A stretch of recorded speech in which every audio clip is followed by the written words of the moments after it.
నీవు లేచి నీ పరిపెత్తుకొని నడువుము అంటూ ఉన్నాడు. ఇక్కడ ఒక కోనేరు ఉందండి, బెతెస్దా అనబడిన కోనేరు. మరి బెతెస్దా అనగా కనికర గృహం అని అర్థం, హౌస్ ఆఫ్ మర్సీ అంటారు ఇంగ్లీష్లో.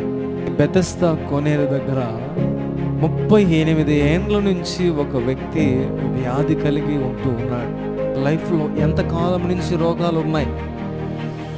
ఇతడైతే 38 సంవత్సరాల నుంచి బాధపడుతున్నాడు. మరి మీ జీవితాల్లో ఎంతకాలం నుంచి రోగంతో బాధపడుతున్నారు? ఇది దేవుడు అంటూ ఉన్నాడు, నువ్వు లేచి మొదలుపెట్టుకొని. దేవుడు మనతో కూడా మాట్లాడతాడు కొన్ని సందర్భాలు. నువ్వు లేచి నీ పనిని పూనుకొని పట్ట. దేవుడు దేవాలయంలోనికి వెళ్తే వాడు అక్కడ ఉన్నాడు.